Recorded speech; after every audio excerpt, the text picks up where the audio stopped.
Well, hey, good evening, Facebook. Chief Meteorologist Chase Menendez here. Actually, I guess it's the afternoon time, but we're already starting to see some thunderstorms beginning to pop up here in West Texas, and we've already got our first severe thunderstorm warning as issued by the National Weather Service. So it's pretty early in the day, but we're already starting to see some of these effects, and I just kind of wanted to break down some of the details for you so that you could see this storm as it's coming. Now, it is a pretty powerful storm already, containing hail at about 1 inch in size. That's about quarter-sized hail, and wind gusts at about 60 miles per hour on top of the already very strong sustained winds that we see here in West Texas for today. And by the way, these winds are going to be sticking around for tomorrow too. So hold on out there. Make sure you're ready for those winds tomorrow. But as far as the thunderstorms go, let's go ahead and dive right in. This is a pretty fast-moving storm. It's actually been tracked at 45 miles per hour. Now, a typical thunderstorm is going to go about 20 miles per hour. So this one is going really, really fast. Let me go ahead and slow down the satellite and radar loop so that we can actually get a better look at it. And I'll zoom in on this storm. So we've got Odessa and Midland here.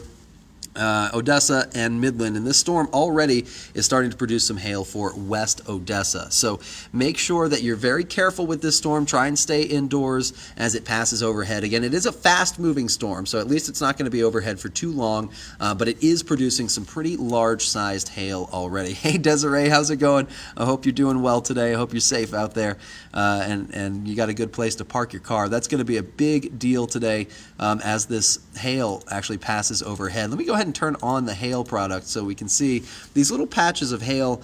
This lighter gray showing up actually indicates hail at right around 0.6, 0.7 inches.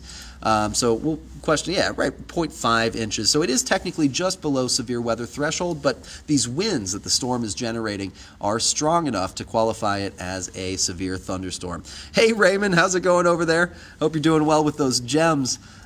Pretty cool stuff, man. I hope you're doing all right. I hope you're staying safe out there, too. Thanks for watching. It's really nice to hear from you. But also, this storm is also going to be producing a lot of rain. So I do expect some flooding effects as well on some of the roads that tend to flood. I expect those to be flooding a little bit this evening. 5.63 inches per hour right in this little hot spot right here. So that is a lot of rain. Again, I do expect this bad boy to start flooding some of those roads sooner than later. And the motion of this storm is actually tracking off to the north and east. So it's going to be moving, hey Desiree, good timing there. This storm is actually going to be moving just off to the east of Andrews. But I do expect that we could get some rain right around Andrews a little bit later on this evening. Now, the main driver of this actually is a dry line that's setting up about halfway through our viewing area. So it's going to be, this is going to be the initiation point here for at least a little while. And that dry line is going to slowly push to the east. And so we'll actually start to see storms firing off here, and then here, and then here. So far what we're seeing is generally everything is firing up just off to the east of Andrews. But we still have enough energy that we could see a storm or two in Andrews and some of the northern Trans-Pecos there, some of the western basin too. We could start to see some of these storms. Hey, David, good to hear from you. It looks like the storm is moving really, really fast, so it's not going to be overhead for too long. Again, this is going about 45 miles per hour, and it's tracking off to the north, kind of moving to the east. So again, it's not going to be overhead for too long. I'd expect once it reaches you, you probably got maybe 30 minutes at the very most for this storm. It's a really thin storm, and again, it's moving really fast. So like I mentioned, it should not be overhead for too long. But either way, it is out there right now, and it is producing a lot of hail. Now, as the storms continue to track off to the east, they are going to intensify a little bit. So let's go ahead and take a look at the model and see what this one's saying. It shows off these storms firing off a little bit further to the east than what we actually have, which is these storms probably about 50 miles to the west compared to what the model is showing. So keep that in mind. That means they're going to be in play just a little bit longer than what the model here is looking at. So by 7 p.m., we should see this storm line a little bit further to the west, maybe about right here. So along the western edge is going to be the center of that.